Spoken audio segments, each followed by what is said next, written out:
जय श्री कृष्णा प्रिय दर्शकों, भाई और बहनों, अस्ट्रो चर्चा में आपका स्वागत है। मैं कुंदन शर्मा आप लोग का हार्दिक स्वागत करता हूं। मेरा आपको सादर नमस्कार। आज के वीडियो में जो सिंह लग्न के व्यक्ति हैं उनका अगस्त माह कैसा गुजरेगा, इस पे एक संक्षिप्त पर चर्चा करेंगे। आप कैसे पता करेंगे कि आप सिंह लग्न के व्यक्ति हैं, लियो एसेंडेंट है, तो आप अपना बर्थ डिटेल्स किसी अस्ट्रो के अच्छे सॉफ्टवेयर में डालिए और D1 में चेक कीजिए, या लग्न चार्ट लिखा होगा या एसेंडेंट चार्ट होगा, तो उसमें यदि प्रथम भाव में 5 नंबर लिखा होता है, 5, तो आप लियो लग्न के, सिंह लग्न के व्यक्ति हुए। जिनके पास अपना बर्थ डिटेल्स नहीं है वो नाम राशि से देखें, रिजल्ट मोर और लेस सेम आता है। अब जो 1 अगस्त को गोचरीय परिस्थितियां हैं वो आपकी कुंडली पे मैंने लगा के दिखा रखा है। 9 अगस्त को जो महत्वपूर्ण गोचरीय परिवर्तन है अगस्त माह में, वो ये है कि 9 अगस्त को बुध सिंह राशि में प्रवेश कर रहे हैं। इस समय वो 12वें भाव पे गोचर कर रहे हैं आपके D1 में, और वहां से निकल करके लग्न पे गोचर करेंगे 9 अगस्त से। शुक्र अभी आपके लग्न पे गोचर कर रहे हैं, 11 अगस्त को निकल करके कन्या राशि में गोचर करेंगे। 17 अगस्त को सूर्य सिंह राशि में प्रवेश करेंगे।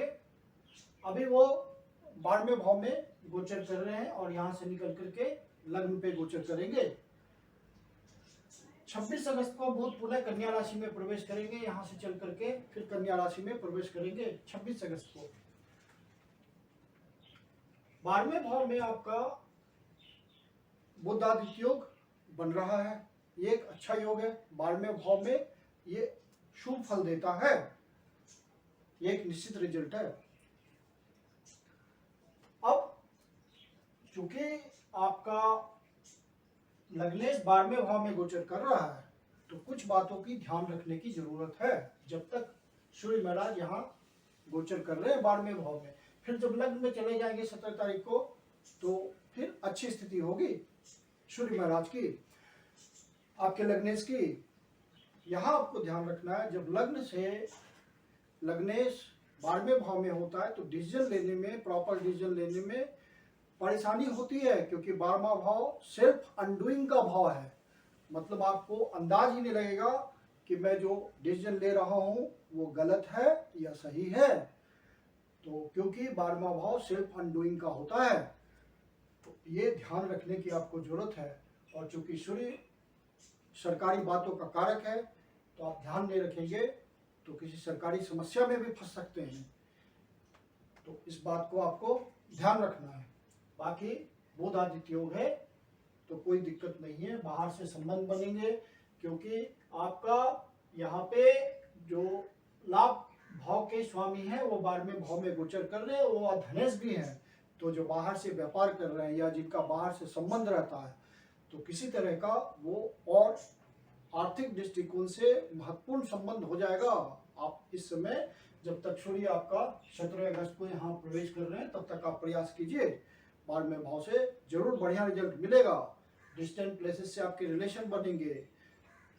बिजनेस करने वाले लोग बिजनेस रिलेशन को बढ़ाने का प्रयास कीजिए बाहर के डिस्टेंट प्लेसेस से, तो आपको सफलता मिलेगी और उसके थ्रू धन की भी प्राप्ति होगी, क्योंकि धनेश आपके लग्नेश के साथ गोचर कर रहे हैं और इच्छा पूर्ति के भाव के भी मालिक हैं। तो आपके लिए तो अगस्त का महीना अच्छा है, किसी भी तरह निगेटिव नहीं है, सिर्फ आपको डिसीजन प्रॉपर लेना है। राहु कर्म भाव पे पहले से गोचर कर रहे हैं, तो राजनीति में लगे हुए जो लोग हैं उनके लिए राहु जब तक यहाँ है 10वें भाव में, तो अच्छा समय है। केतु आपके 4थे भाव में पहले से गोचर कर रहे हैं, तो केतु जहां बैठता है, मैं हर वीडियो में बोलता हूं कि वहां पे क्या होता है, केतु का बिहेवियर जो है कि इग्नोर कर देना, जहां बैठता है उस भाव को इग्नोर कर देता है। तो यहाँ का आपको केयर रखने की जरूरत है, माता से संबंध बनाए रखने की जरूरत है, माता के स्वास्थ्य में कमी हो सकती है उसका ध्यान रखने की जरूरत है। आपको जो न्यूक्लियर फैमिली का रिलेशन है उस पर ध्यान रखने की जरूरत है। जो आप रियल इस्टेट के कार्य में लगे हुए हैं या खरीद फरोख्त का कार्य करना चाहते हैं तो वहाँ बहुत ध्यान देने की जरूरत है। तो ये सब बातें जो चौथे भाव से संबंधित है उनका ध्यान रखने की जरूरत है, क्योंकि वहाँ केतु विराजमान है और जब तक विराजमान है आपको इस बात का ध्यान रखना है। शनि महाराज आपके छठे भाव पे गोचर कर रहे हैं, वक्री अवस्था में है और अपनी ही राशि में है, तो कोई दिक्कत की बात ही नहीं है। या छठे भाव में तो शनि का बहुत अच्छा रिजल्ट होता है, तो आपके शत्रु का विनाश होगा, आपका कर्जा खत्म होगा, आपके वाद विवाद खत्म होंगे।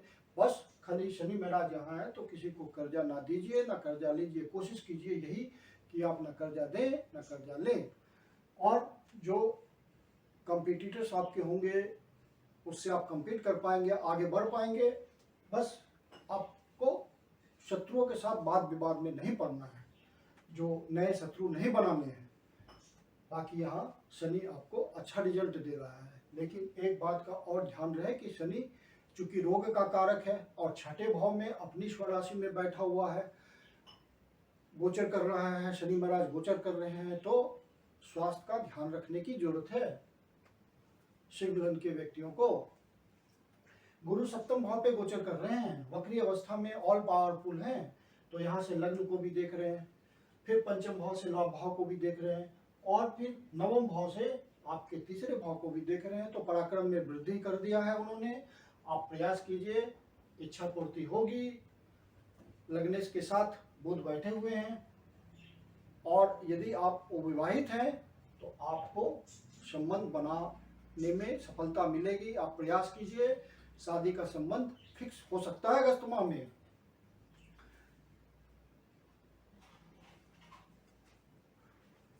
गुरु की दृष्टि आपके लग्न पे है तो आपको बहुत मजबूती दिए हुए है, मतलब डिसीजन लेने में जो दिक्कत होगी वो दिक्कत जनरली जो लग्नेश जो है आपका 12वें भाव में है, लग्नेश आपका 12वें भाव में है, तो डिसीजन लेने में आपको दिक्कत हो सकती है। तो गुरु लेकिन उसको मजबूत कर रहे हैं, आपके लग्न को मजबूत कर रहे हैं, तो डिसीजन लेने में परेशानी खत्म हो जाएगी। यदि आप ध्यान से डिसीजन लेंगे तो डिसीजन ले पाएंगे सही से और आपको लाभ मिलेगा, इच्छा पूर्ति होगी। जो विद्यार्थी हैं, स्टूडेंट हैं, पढ़ाई में लगे हुए हैं, उनके लिए अगस्त माह बढ़िया है, क्योंकि आपका जो भाग्येश है और सुकेश है वो आपका लग्न में गोचर कर रहा है और गुरु का ये जगह है, गुरु का नवा भाव गुरु का होता है, तो आपको भाग्य के थ्रू अच्छी पढ़ाई होगी, आपको मन लगेगा पढ़ाई करने में। जो पढ़ाई रुका हुआ सा था वो फिर स्टार्ट हो जाएगा, स्ट्रीमलाइन हो जाएगा और आप अच्छी पढ़ाई कर पाएंगे। जो हायर एजुकेशन में लगे हुए विद्यार्थी हैं उनको फिर से मनयोग पूर्वक पढ़ाई करने में आनंद आएगा। शेयर मार्केट में लगे हुए लोग हैं, स्पेकुलेशन करते हैं, किसी तरह का ट्रेडिंग करते हैं, बेट लगाते हैं, गैम्बलिंग करते हैं, तो हर किसी के लिए अगस्त माह डिसीजन लेने के लिए बढ़िया है। आप डिसीजन सोच समझ के लीजिए, फायदा जरूर पहुंचेगा अगस्त माह में। जो प्रेम प्रसंग वाले लोग हैं, युवा वर्ग है जिनको हम लव बर्ड्स कहते हैं, और उनका ये महीना उस दृष्टि से बहुत बढ़िया गुजरेगा क्योंकि मंगल और शुक्र की युति है आपस में, और शुक्र आपका लव है, पैशन है, और मंगल आपकी एनर्जी है, तो उसको एनर्जी की इनपुट मिल रही है, तो आप स्वस्थ ढंग से सोच पा रहे हैं, आपका रिलेशन और मजबूती की तरफ जाएगा। और चूंकि लग्न में बैठे हुए हैं मंगल और शुक्र, तो आप संबंधित हैं फीलिंग से, इमोशन से, तो आपका ये महीना सुखद गुजरना है।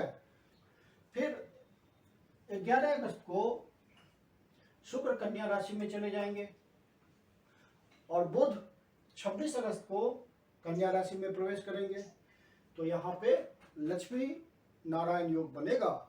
शुक्र लक्ष्मी का प्रतीक है और बुध नारायण का प्रतीक है, तो लक्ष्मी नारायण योग बन रहा है। तो आज 26 अगस्त से धन की दृष्टि से बहुत ही उत्तम योग बनेगा, क्योंकि यहाँ पे शुक्र का नीच भंग योग होगा और बुध यहाँ पे होंगे, तो बुध के अनुसार से रिजल्ट आना है। बुध आपका धनेश है और एकादश भाव के स्वामी है, तो धन की दृष्टि से आपकी इच्छा पूर्ति होनी है। जो भी आपके यदि वैसा समय आपका चल रहा होगा, बढ़िया समय आया होगा नेटल चार्ट में, तो आपको प्रचुर मात्रा में धन की प्राप्ति होगी, क्योंकि ये गोचर 26 अगस्त से बहुत अच्छा जाने वाला है। क्योंकि जो लक्ष्मी नारायण योग जब तक बन रहा है आपके द्वितीय भाव में, तो आपके लिए बेस्ट योग है धन की दृष्टि से। और परिवार के साथ बहुत अच्छी तालमेल होगी। जो फैमिली बिजनेस में लगे हुए लोग हैं उनको बहुत तरक्की मिलेगी अपने बिजनेस में, बहुत बिजनेस को आगे बढ़ा पाएंगे, डिसीजन सही से ले पाएंगे, गॉडेस लक्ष्मी का उनको सहयोग मिलेगा, नारायण जी का आशीर्वाद मिलेगा, तो वो अपने इनकम को बहुत बढ़ा पाएंगे। तो सिंह लग्न के व्यक्ति अपने इनकम को, चाहे वो नौकरी में हो या बिजनेस में हो, अपने इनकम को बहुत बढ़ा पाएंगे और बहुत ही शुभ योग है ये। फिर बुध आदित्य योग भी लग्न में बन रहा होगा। सूर्य यहाँ 17 तारीख को आएंगे, बुध 9 तारीख को पहले ही आ जाएंगे यहाँ पे लग्न पे। तो लग्न पे बुध आदित्य योग बनेगा, जो कि एक बहुत ही सुंदर योग है। लग्न आपका बहुत मजबूत हो जाएगा, मजबूती देगा वो यहाँ पे लग्न को, और आप बहुत मजबूत होंगे, सब तरह से मजबूत होंगे। स्वास्थ्य की दृष्टि से मजबूत होंगे, धन की दृष्टि से मजबूत होंगे, डिसीजन लेने की दृष्टि से मजबूत होंगे, बहुत दूर तक सोच पाएंगे। तो आपको खुद ही महसूस होगा कि आपको मजबूती मिल रही है अगस्त महीने में। तो अगस्त महीना आपके लिए बढ़िया जा रहा है। इस महीने में आप कोई नया इनिशिएटिव ले सकते हैं। यदि बिजनेस करते हैं कोई, तो नया इनिशिएटिव ले सकते हैं। अपने अग्रेशन का ध्यान रखना है, क्योंकि मंगल आपके लग्न में विराजमान है और पूरे महीने लग्न में विराजमान रहेंगे, तो आपका गुस्सा बढ़ जाएगा, क्योंकि एनर्जी बहुत ज़्यादा होगी लग्न पे, मंगल विराजमान है वहाँ और शुक्र के साथ है, तो एनर्जी बहुत बढ़ जाएगी, अग्रेशन बढ़ जाएगी। तो आपको गुस्से पे कंट्रोल रखना है। बात में आपको गुस्सा नहीं करना है, क्योंकि ये गोचरीय परिस्थितियां होती है, आपको इसका ध्यान रखना है। और लाइफ पार्टनर पे गुस्सा नहीं करना है, संबंध बनाए रखना है। अच्छा, किसी तरह से विवाद हो तो उसको गुस्से के थ्रू बढ़ा मत दीजिएगा, उसको कंट्रोल में रखिएगा और नियंत्रण में ले आइएगा और मामला सुलझा लीजिएगा। यदि आप बिजनेस में किसी पार्टनर के साथ बिजनेस कर रहे हैं, तो लाइफ पार्टनर के साथ कोई गुस्से में आके गलत डिसीजन ना ले लीजिएगा। जो पब्लिक सर्विस में लगे हुए लोग हैं, पब्लिक इंटरेक्शन में हैं, डेली वर्क करते हैं, जैसे कोई दुकान चलाते हैं, कोई फ्रेंचाइजी चलाते हैं, या कोई उस तरह के ऑफिस में आपका पब्लिक डीलिंग है, तो आप गुस्से की वजह से कहीं मामला वाद विवाद ना बढ़ जाए, वाद विवाद ना हो जाए, तो इसका ध्यान रखिएगा। ये एक नेगेटिव बात है अगस्त में, कि आपको अपने गुस्से पे नियंत्रण रखना है। बाकी अगस्त का महीना तो बहुत बढ़िया है और 26 अगस्त से तो बहुत उत्तम स्थिति बनने जा रही है धन की। तो अगस्त का महीना आपके लिए अच्छी खबर ही लेके आया है और आपको सुखद समाचार मिलेंगे अगस्त में। अब कुछ जो डेट्स हैं उनका ध्यान रखना है। 16 और 17 तारीख को कोई शुभ कार्य स्टार्ट ना कीजिएगा, ये निगेटिव है। कोई नया कार्य स्टार्ट करने के लिए, कोई शुभ कार्य स्टार्ट करने के लिए, तो ये 2 डेट्स हो सके तो अवॉइड कीजिएगा। 24 और 25 तारीख को कोई मानसिक पीड़ा पहुंच सकती है, कोई निगेटिव न्यूज आपको मिल सकता है, जिसके कारण आपका मन दुखी हो सकता है। यदि ऐसा महसूस हो तो आप उन दिनों विष्णु सहस्त्रनाम का पाठ कर लें, शिव मंदिर में जाकर के शिवलिंग पर दूध का अभिषेक कर लें, तो इससे मानसिक पीड़ा दूर होती है। ये ज्योतिष के सामान्य उपाय हैं। 7 और 8 तारीख को आप विशेष ध्यान रखिएगा, खर्चे का योग है, विशेष खर्चे का योग है, तो आप ध्यान रखेंगे तो फालतू खर्चे से बच जाएंगे। और ये दो दिन आप कोशिश कीजिए कि बाहर से, जो आप यदि उस तरह का काम कर रहे हैं कि बाहर से संबंध बनाना है, तो इन 2 दिनों प्रयास करेंगे तो संबंध अच्छे बनेंगे, कुछ नए रिलेशंस निकल के आएंगे। ये आपको हेल्प कर रहे हैं ये 2 दिन। धन की दृष्टि से जो विशेष दिन है अगस्त महीने में, वो है 2 तारीख, 3 तारीख, 9 तारीख, 10 तारीख, 16 तारीख, 17 तारीख, 22 तारीख, 23 तारीख। तो ये जो डेट्स हैं, इन दिनों मार्केट में धन का फ्लो अच्छा होगा। जो व्यापारी वर्ग है, धन की प्राप्ति करना चाहते हैं या धन को कहीं इन्वेस्ट करना चाहते हैं, तो इन दिनों मौका मिलेगा, अवसर आएंगे, तो आप उन अवसर का जरूर फायदा उठाइए। और यहाँ तक कि नौकरी करने वाले लोग को भी धन की प्राप्ति इन दिनों विशेष हो सकती है, जैसे कि कोई इंसेंटिव मिल जाए, कोई आपका असाइनमेंट हो उसके थ्रू धन मिल जाए, जो या फिर कोई प्रमोशन हो जाए जिससे धन की प्राप्ति हो, तो धन की दृष्टि से जो भी बात संभव हो सकती है वो इन दिनों विशेष रूप से महसूस होगी। तो आशा करता हूं कि आपको वीडियो अच्छा लगा होगा। अच्छा लगा तो लाइक कीजिए, सब्सक्राइब कीजिए, शेयर कीजिए। यदि आपके जीवन की कोई समस्या हो जिसका समाधान आप हमसे चाहते हैं तो मुझे संपर्क कर सकते हैं। मेरी अपनी कंसल्टेशन शुल्क होती है, आप व्हाट्सएप मैसेज के थ्रू मुझे संपर्क कर सकते हैं। धन्यवाद। कोई आपको आध्यात्मिक उन्नति, आत्मनिरीक्षण करना है तो ये 2 दिन आप उसमें लगाइए, आपको प्रगति मिलेगी, आत्मिक संतुष्टि होगी, आप इस बात को अनुभव करेंगे। 16 तारीख, 17 तारीख धन की दृष्टि से जो विशेष दिन है अगस्त महीने में वो है 2 तारीख, 3 तारीख, 9 तारीख, 10 तारीख, 22 तारीख, 23 तारीख। तो ये जो डेट्स हैं इन दिनों मार्केट में धन का फ्लो अच्छा होगा। जो व्यापारी वर्ग है, धन की प्राप्ति करना चाहते हैं या धन को कहीं इन्वेस्ट करना चाहते हैं तो इन दिनों मौका मिलेगा, अवसर आएंगे, तो आप उन अवसर का जरूर फायदा उठाइए। और यहाँ तक कि नौकरी करने वाले लोग को भी धन की प्राप्ति इन दिनों विशेष हो सकती है, जैसे कि कोई इंसेंटिव मिल जाए, कोई आपका असाइनमेंट हो उसके थ्रू धन मिल जाए, जो या फिर कोई प्रमोशन हो जाए जिससे धन की प्राप्ति हो, तो धन की दृष्टि से जो भी बात संभव हो सकती है वो इन दिनों विशेष रूप से महसूस होगी। तो आशा करता हूं कि आपको वीडियो अच्छा लगा होगा। अच्छा लगा तो लाइक कीजिए, सब्सक्राइब कीजिए, शेयर कीजिए। यदि आपके जीवन की कोई समस्या हो जिसका समाधान आप हमसे चाहते हैं तो मुझे संपर्क कर सकते हैं। मेरी अपनी कंसल्टेशन शुल्क होती है, आप व्हाट्सएप मैसेज के थ्रू मुझे संपर्क कर सकते हैं। धन्यवाद।